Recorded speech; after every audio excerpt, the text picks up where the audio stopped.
Hello to all of you.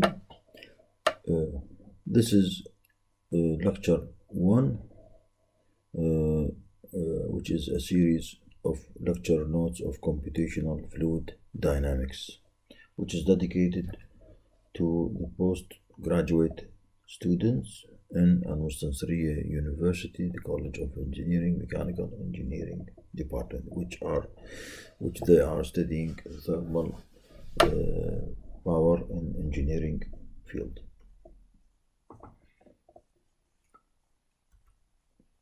In this lecture, in this series, we will cover 6 chapters. Chapter 1, it is the introduction of the computational fluid dynamics, and chapter 2, we will study the problem of steady-state diffusion, and chapter 3, we will study the transient diffusion problem, and chapter 4, the steady-state convection diffusion problem will be covered, and chapter 5, we will study the transient convection diffusion problem, and finally chapter 6, we will study the pressure velocity coupling. All of these chapters includes solved examples, and at the end of each chapter it will include unsolved projects. And finally, Appendix A, we will study the accuracy of a flow field simulation. So the reference of this subject, there are many textbooks and research papers that cover the computational fluid dynamics problems. The most common references is numerical heat transfer and fluid flow, reference number 1 by Pattinger, and the second one is by Friedrich and Perek, computational methods for fluid dynamics. It is, in my opinion, it is a little advanced textbook, and its solution, it's written in computer program code, which is available in the network. And when you have this textbook, you will find the website of this textbook, and you can download the Fortran programs which solve the number of problems, whether it is 2-dimensional, 3-dimensional, Cartesian coordinate, with many turbulent models of flow field. The third reference, it's Versteeg and Malala-Sakira, an introduction to computational fluid dynamics, the finite volume method. Actually, this textbook is in 2 versions. The first version, I think, and the second one is this one, I think. Both are similar, except the second version have few extra examples, and in my opinion, this is the more suitable textbook that is worth to be studied first by any beginner of a CFD or finite volume method problem. If you are a beginner or you want to understand this method and you want to solve problems by your hand, you can use this textbook as a reference. And our lecture notes, it depends about 40% of it on the structural design of this textbook, the third one. But unfortunately, this textbook, the third one, is have many typing mistakes that will make the student confused, and also it doesn't cover any engineering problems that deals with other kind of coordinate problems than the Cartesian coordinate. It doesn't have the polar coordinate system or the spherical coordinate, neither it have the body fitted coordinate. Uh, Other references like Hogan and Chang, they study different methods of computational fluid dynamics. And in this lecture, we will cover chapter 1, starting with the definition of CFD problem and the application of CFD techniques. And we will study the most important elements of any CFD code, which are preprocessor and solver and post-processor, and we will solve example 1. Then we will have some ideas of type of fluids and type of fluid motion. Then we will study or get to know the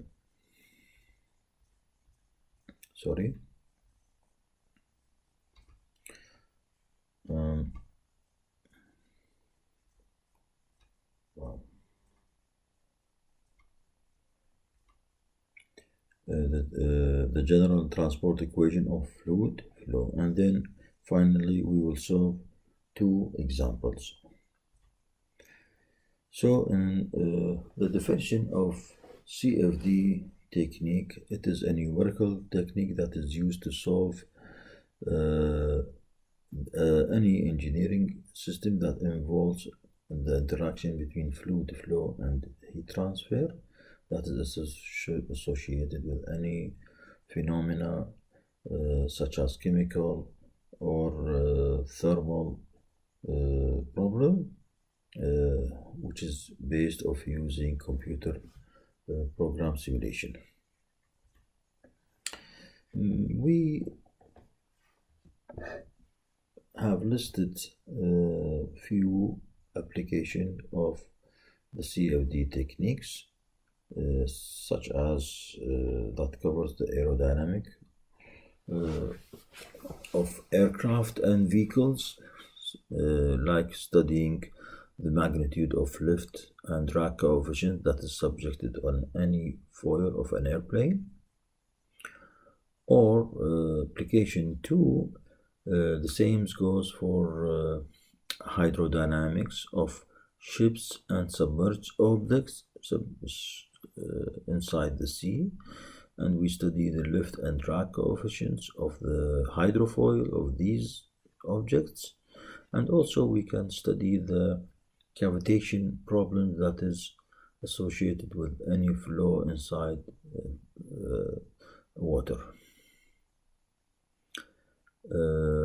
Another example which concerns the temperature distribution, prediction the temperature distribution inside a boiler furnace in a power plant and or a gas turbine unit. Turbo machinery is the most common flow problem that is solved with any CFD technique, which is the prediction of flow field between blades of any turbine blades or pump diffuser, or also prediction of cavitation, which is happens between blades of a centrifugal pump. Another example, it's like the cooling of electronic circuits that generates heat with a small space, like the computer or processor unit, and how we can solve this problem by designing the shapes of the cooling air around the fins of this heat generating units. Also, we have chemical process engineering, like polymer molding, or external and internal environment of building, such as studying the flow of air in a ventilation or heating process. Another example, such as marine engineering, loads on offshore structure, or environmental engineering, such as distribution of pollutants around crowded area of people. The hydrology and oceanography, that means the flow of river, we can predict it using the CFD commercial softwares. Also the meteorology, the weather prediction software that we can predict the weather in a specific area.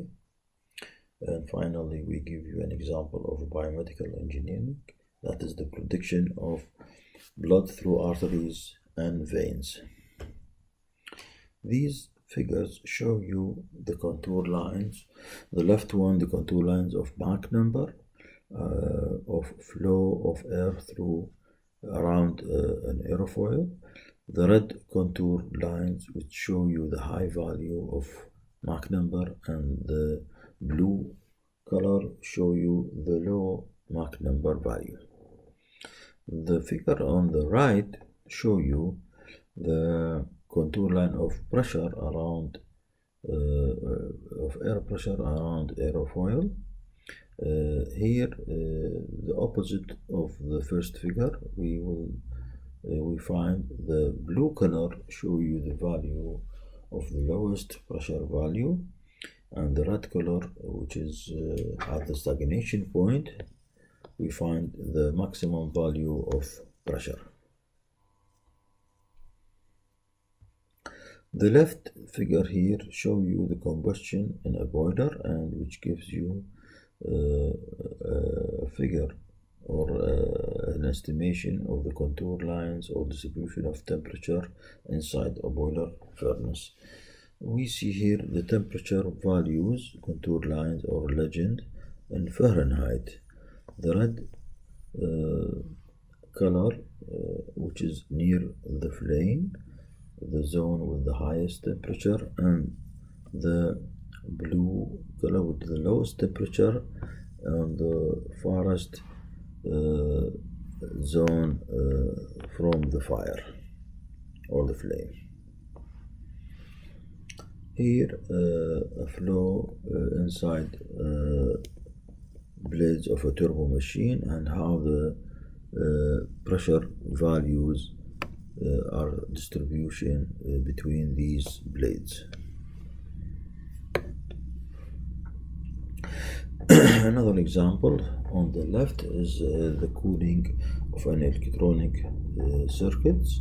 It's a processor of a computer that is cooled with a fan or flow of air, and the red zone will show you the highest value of temperature, and the cold area with the coldest temperature value. This shape show you a section of a vein with different cross-section area. This is section AA, and this figure show you the distribution of velocity vector across this section, and these small arrows show you the magnitude or direction of this velocity magnitude. And this section is section BB with a wide or more area of a cross-section area than section AA, and this will give us this vector field of the blood.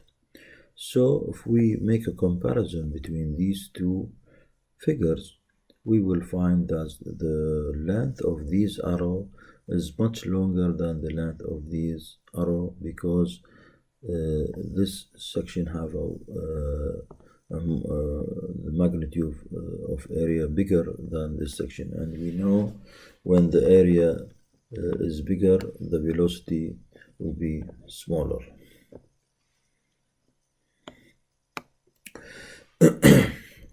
As we know that the pulse of the blood of the heart is change with time, it's like a sine wave. So this is the pressure with the time. Variable pressure means variable magnitude of velocity field, and that's why this problem is transient with The main elements of a C code, any CFD codes, it's three. All commercial CFD codes packages include must contain a graphical user interface that will make the user easy to use this software. This graphical user interface contains a number of icons or buttons that when using it you can manipulate the numbers and get what you want, and after giving it a specific data. So every CFD package must include three main parts. The first part is the preprocessor.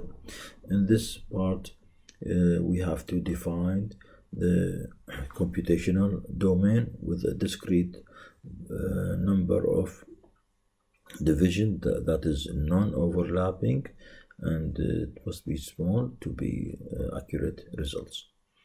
And also we give the definition of any problem data, such as the dimension of the body or the domain, and we give the program the fluid properties and initial conditions and the boundary condition. And after completing this this input data, we will make the grid, and then we will start to the second part, which is the solver, which depends in one of the three methods, like finite difference method or finite volume method or finite element method, which will solve the differential equation with the given boundary, initial and boundary condition, and using the data that we give the program to solve such a metric system of the grid, and it will give you results. So these results, we will use the post-processor portion of the program to visualize these results, such as velocity vectors, pressure and temperature contours, and also a number of figures that we will print on our study or on our research. This is an example, a simple example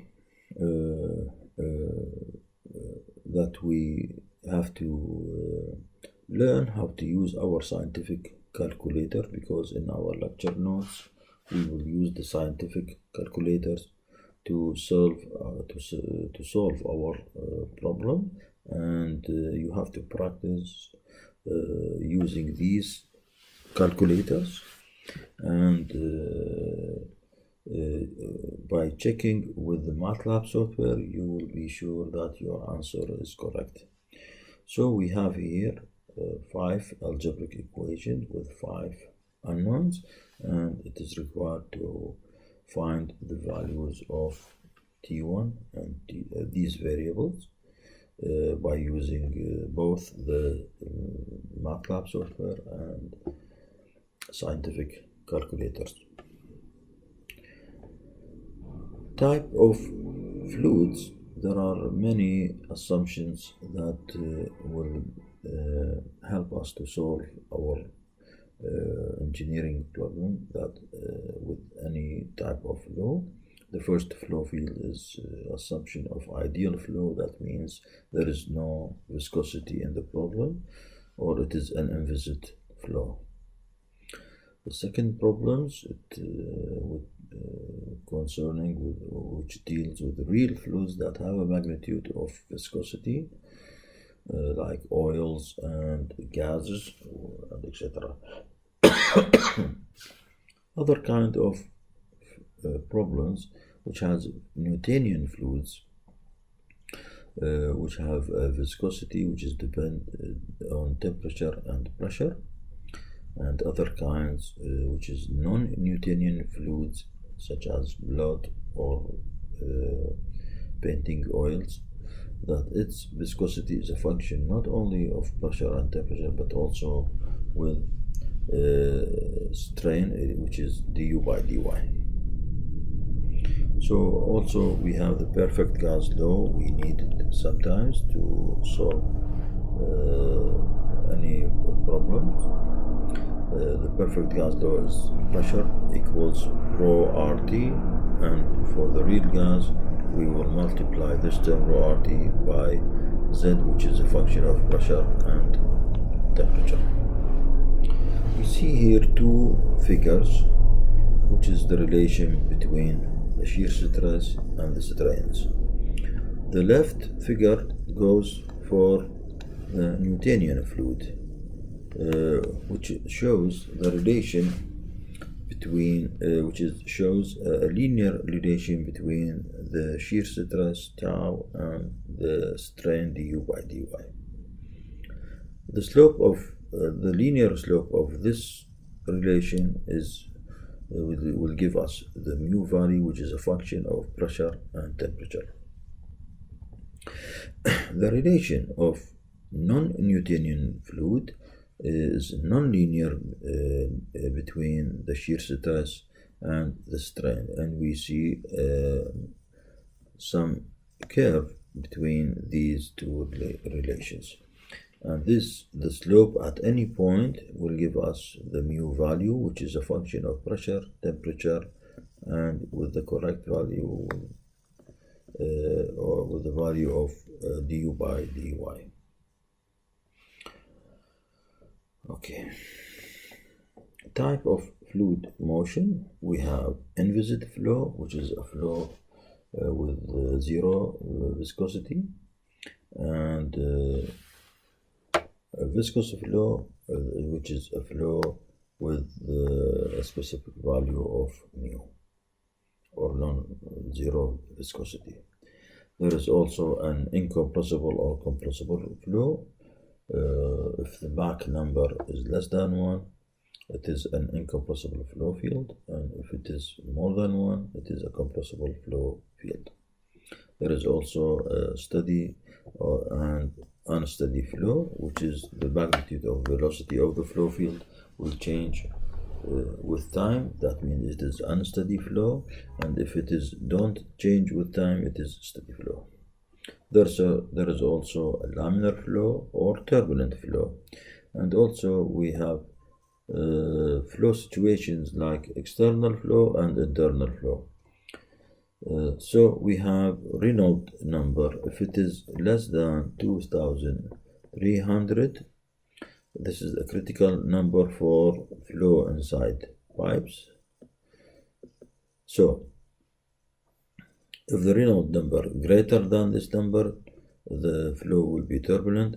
If it is less than 2300, it will be laminar flow. And external flow, like flow around submerged object inside external flow. Here the Reynolds number, if it is less than 500,000, it will be laminar flow, and if it is bigger than 500,000, it will be turbulent flow. Also, there is one-dimensional and two-dimensional and three-dimensional flow field. This have a U only, and this U and V, and this U, V, and W. This the three components of the vector field. The general transport equation of fluid motion, which is shown in this differential equation number 1. It is the base, the starting point of any numerical solution. It have different shape of terms. The one on the left, the first one on the left, we call it the unsteady term.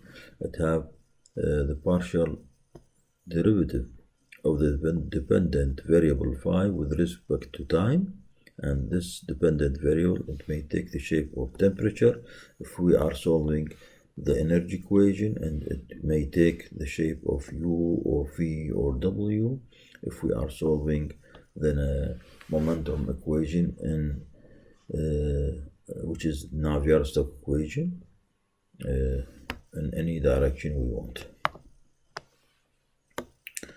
And the second term on the left, it is the convective term, which we will insert it in the differential equation if we are solving a problem with a flow field. And the flow field must contain a velocity vector and a dependent variable multiplied together, and we take the divergence of this product. Also, this differential equation contains the diffusion term, which is the divergence of a gamma multiplied by gradient of phi, which is, as we said before, the dependent variable.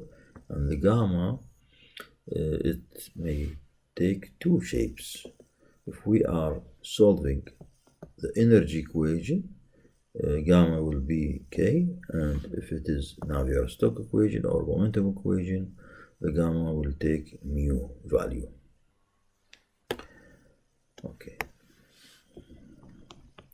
The last term, it is the source term, which is the abnormal term in the equation, which is do not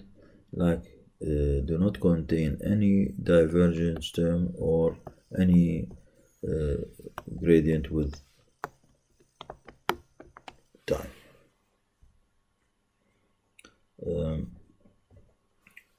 This example, we want you to fill the blanks as we will see here.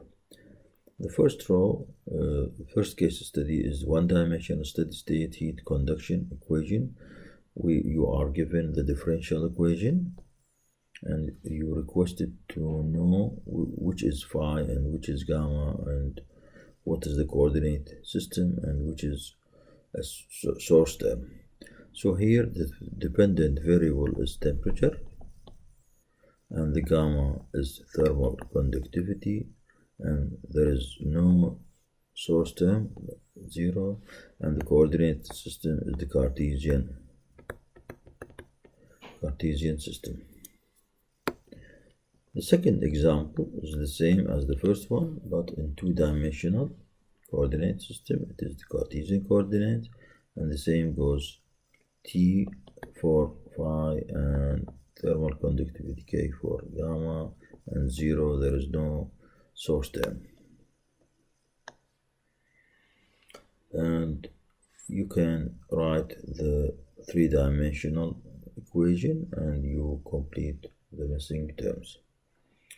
Here we will see the one-dimensional steady-state heat conduction equation with heat generation. This term is the abnormal source term, and we will put it here. And it is a one-dimension equation with Cartesian coordinate, and here T and here is K. Okay. You can write the three-dimensional shape of this heat conduction equation and put the missing words here. In this example, you are requested to write the differential equation that is suitable for this kind of problem, which is a slab with a temperature distribution, a nonlinear temperature distribution. That means there is some kind of a heat source equation or heat source term in the differential equation that will lead us to this differential equation. It is more suitable for solving this one. We have here a boundary condition at x equals 0, t equals ta, and at x equals L, t equals tp. So these two boundary conditions, when we use it with this differential equation, we can solve this differential equation analytically, and we will get analytical solution of temperature distribution, which is nonlinear, and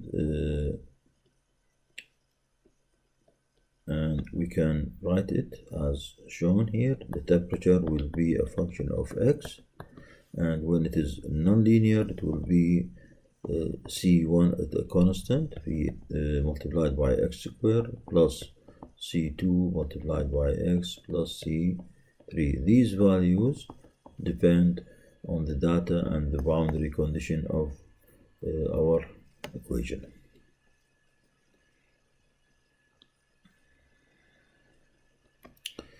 Okay, so here we have a project without a solution, and again we have to practice how to solve such a number of algebraic equation with a number of unknown variables. Here we have 5 algebraic equation with 5 variables, and you are requested to use your scientific calculator to solve it and check your answer with the MATLAB software you have.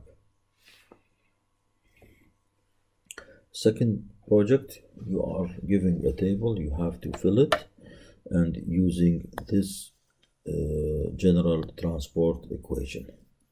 So here the first problem, we see the coordinate system is x, that means it is Cartesian, and we see the phi is the dependent variable t, and gamma is k, and the source term is this term. The second equation, it is polar coordinate system r, and here polar or cylindrical, and the phi is temperature, and the gamma we don't see it here, thermal conductivity, but we see it here. So if we multiply the equation by k, thermal conductivity, this will disappear and here will appear k, and the k is again will be shown here. The source term is the same source term that is shown in the example. It is you can complete the other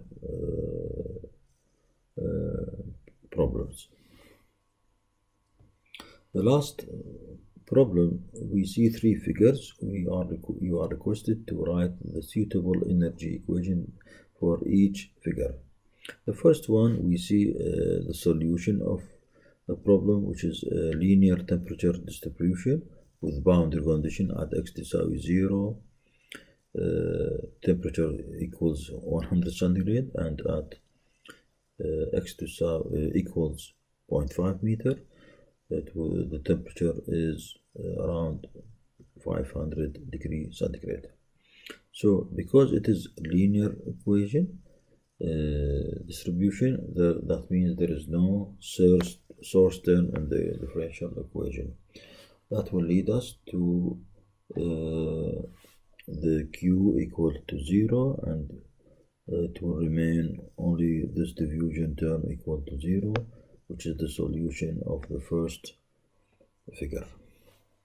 The second figure, it is a radial fin, and it is requested to find the suitable temperature distribution of the temperature of a cooling fin that is fixed around a circular pipe, which have a flow of hot fluid or cold fluid maybe, with a specific amount of temperature at the base, and at the edge it is insulated. So since it is cylindrical with r coordinates, that means we will use the cylindrical coordinate system with the fin equation, and I think the most suitable one is this differential equation. The last one is it's a convection of fluid inside a circular pipe with cooling by convection around the circumferential area of the pipe. So The fluid will enter with a velocity of 0.1 meter per second with a temperature of 300 centigrade and will lose heat to the environment of a 25 centigrade with a convection heat transfer coefficient of this value, and you are requested to write the suitable differential equation that will help you to solve this engineering problem to find the temperature distribution of the flowing fluid across the pipe length. So because it have a U and temperature, it seems like a problem that is like using this kind of differential equation, U and temperature with the H convection with the thermal conductivity of the fluid with the diameter of the pipe. So we have, if we want to derive this equation, we have to take an element of width dx, which is apart from the initial x value, and we make a heat balance.